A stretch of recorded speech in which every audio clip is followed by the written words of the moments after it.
Bos-bos, di tengah ramainya bisnis kuliner yang silih berganti hadir, ada satu menu yang nyaris nggak pernah kehilangan penggemarnya. Yap, nasi goreng. Sederhana, merakyat, tapi justru disinilah tantangannya, bos. Ketika semua orang bisa menjual nasi goreng, siapa coba yang kepikiran bisa menjadikannya brand? Kali ini, Mincuan mau ngenalin couplepreneur yang bikin nasi goreng jadi naik kelas, bos.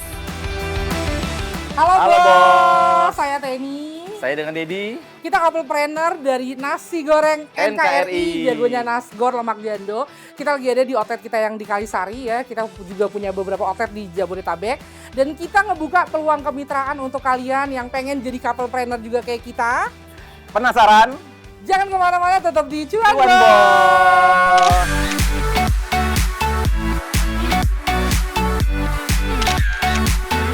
Bos, perjalanan bisnis ini nggak dimulai dari dapur, melainkan dari keputusan besar untuk meninggalkan zona nyaman. Dalam dunia bisnis, keputusan adalah titik balik, dan dari titik balik itulah sebuah brand dibangun. Nama yang mereka pilih nggak sekedar branding aja, bos, tapi strategi positioning. Ketika pasar penuh dengan nama umum, identitas yang kuat menjadi pembeda pertama. Basic saya tentara ya. Jadi 6 tahun yang lalu saya mengajukan pensiun dini untuk menjadi seorang pengusaha gitu ya. Jadi berawal dari ya mungkin belum bisa lepas lah dari tentara ya. Ada bawa-bawa nama NKRI-nya gitu. Jadi saya maunya nasi goreng pada saat itu apa nih yang bisa nyambung-nyambung nih namanya gitu. Ya timbullah itu NKRI, nasi goreng kebanggaan rakyat Indonesia. Bos, nasi goreng punya demand yang stabil, bahan baku mudah dikontrol, dan secara operasional bisa distandarkan untuk skala outlet. Bukan bermain di harga paling murah, tapi bermain di karakter rasa dan segmentasi pasar. Jadi sebenarnya kan kita kalau ngelihat pengen buka usaha apa, yang dilihat adalah kebutuhan marketnya dulu ya. Ada makan pagi, ada makan siang, ada makan malam. Kita pilih kenapa nasi goreng karena ini juga behavior orang Indonesia. Kita lihat pemain nasi goreng itu barunya nggak ada yang hype banget gitu. Kalau ada dia nempelnya pasti di resto. Nah kita tuh pengen bikin satu brand yang nasi goreng sendiri gitu. Akhirnya kita mutusin nasi goreng Lemak Jando untuk perkenalan kita sebagai jagoannya di nasi goreng KRI. Di bisnis kuliner, punya satu menu andalan itu penting banget, bos. Selain menentukan apakah orang akan datang, juga menentukan apakah dia mau kembali lagi atau sebaliknya. Kalau satu menu sudah kuat, menu lain akan lebih mudah terangkat. Kita punya ada varian yang paling best seller itu yang kecap, ya kecap kampung. Karena orang Indonesia sukanya yang kayak gitu, yang medok bumbunya gitu ya. Itu bisa coba varian jando kampung atau yang pedes-pedes. Ada sambal matah jando, ada cabai hijau jando, itu 3 best seller kita. Bos, best seller nggak cuma yang paling banyak terjual aja, tapi juga tanda bahwa pasar sudah cocok. Kalau sudah tahu yang paling disukai, mereka akan jadi lebih mudah atur belanja bahan, produksi, dan tentu saja promosi. Bisnis yang sehat itu tahu mana produk yang jadi penopangnya. Kalau nasi goreng itu kan lebih menimbulkan rasa smoky ya. Smoky itu. Jadi setelah saya juga nyemplung gitu ya di bidang ini gitu. Ternyata memang setelah kita riset, kita dari juga training, oh ini ada nih waktunya api kecil, waktunya api besar. Biar rasanya itu memang smoky gitu, enak gitu nasi goreng. Kalau mau punya lebih dari satu outlet, rasa harus sama, bos. Itulah yang bikin brand dipercaya. Dan setelah produk kuat, mereka nggak asal pasang harga.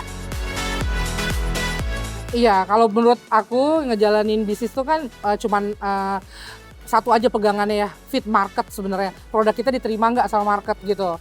Mau semahal apapun, kalau marketnya nggak tepat nggak ada yang beli. Mau semurah apapun, kalau nggak tepat marketnya juga nggak ada yang beli. Jadi bukan masalah murah atau mahal kalau menurut aku. Nah, setelah kita validasi, setelah kita berjalan, memang kita positioningkan itu nasi goreng kita nggak mau yang murah-murah. Karena begitu kita main murah, Mbak, kita udah perang harga. Artinya jelas ya, bos, nggak cuma soal murah atau mahal, tapi cocok atau tidak dengan targetnya. Kalau sudah tahu siapa yang dituju, baru deh harga bisa disesuaikan. Kalau di offline itu di 25.000 sampai dengan 37.000 menu nasi goreng lemak jando. Ya, kalau yang 25 ribuan tuh tanpa jando ya, yang biasa ya. Kalau di online itu range-nya paling mahal di 50 ribuan lah. Dengan harga Rp25 sampai Rp37.000 di offline atau hingga Rp50.000 di online, mereka jelas bidik pasar menengah, bos. Asal rasa dan porsinya sepadan, rasanya worth it to buy deh, bos. Tapi jangan lupa, bisnis outlet itu sangat bergantung pada lokasi loh. Kita kan memang model bisnisnya adalah outlet ya, jadi traffic offline itu penting buat kita gitu. Jadi penempatan lokasi jadi acuan nomor 1 gitu ya. Nah makanya kita juga ngebuka mitra memang supaya tahu kita tuh butuhnya lokasi yang kayak gimana sih. Lokasi strategis yang orang tuh pulang setelah bekerja. Bisa mungkin apartemen, bisa jadi juga rumah. Dan kelasnya juga yang middle up. Tenny dan Dedi nggak asal cari tempat ramai ya, bos. Targetnya jelas, area hunian, apartemen, serta lingkungan yang orangnya pulang kerja dan butuh makan malam. Hasilnya bisa terlihat di angka penjualan, bos. Tergantung sih, tapi rata-ratanya aja lebih dari 100 porsian sih dalam satu outlet. Tertingginya satu outlet itu bisa di rata-rata kalau lagi rame-ramenya banget ya Mbak, itu 250 porsi. Naik turun lah itu, malam lah ya biasanya makan nasi goreng kan. Biasanya habis maghrib naik ke atas, sampai peaknya biasanya jam 10 malam tuh.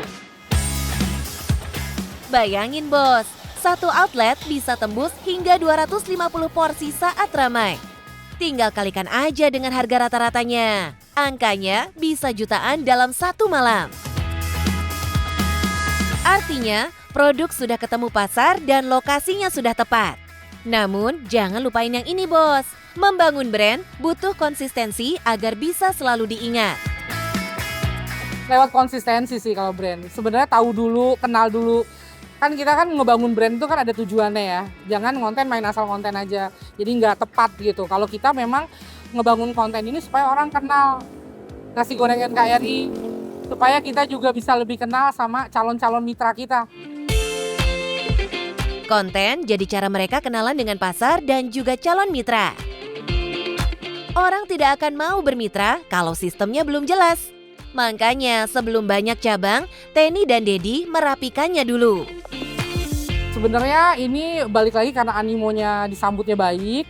Kita juga nggak terburu-buru sebenarnya. Jadi kita mencari memang mitra yang bisa satu value juga sama kita. Makanya sebenarnya dari mulai kita buka di 3 bulan pertama tuh sebenarnya banyak banget yang minta. Tapi kita kita buka dulu, kita rapihin dulu nih Mbak gitu ya. Sistemnya, terusnya soal operasionalnya. Karena bisnis tuh yang riuh itu pasti operasional. Cabang boleh bertambah, tapi kualitas nggak boleh turun. Di bisnis kuliner, sekali orang kecewa, sulit kembali percaya. Dan di balik itu semua bos, ada dinamika suami istri yang juga harus diatur. Pada saat bisnis berdua, suami punya ego sebagai suami, istri sebagai istri.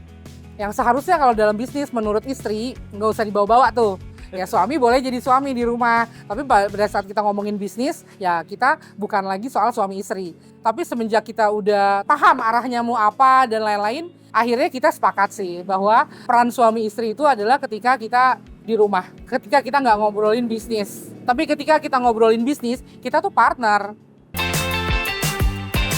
Menjadi couplepreneur berarti memisahkan peran antara rumah dan bisnis.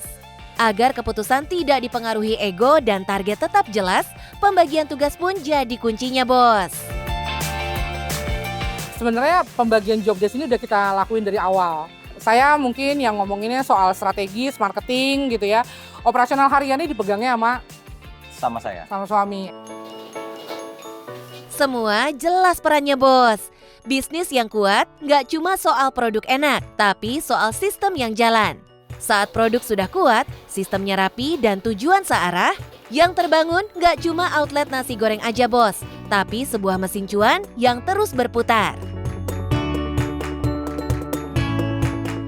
mungkin ada sedikit tips dari kita ya. Ada 3 tips nih dari kita. Yang pertama, kalau mau jadi couple planner, mungkin yang pertama paling penting adalah tentuin tujuannya dulu ya.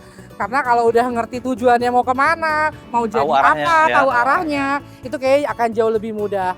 Nah, nomor 2 adalah jangan berhenti belajar. Betul. Yang ketiga adalah bagi tugas, bahwa kalau kita bagi tugasnya clear, nanti nggak ada yang gontok-gontokan, nggak ada yang ngerasa capek sendiri gitu ya.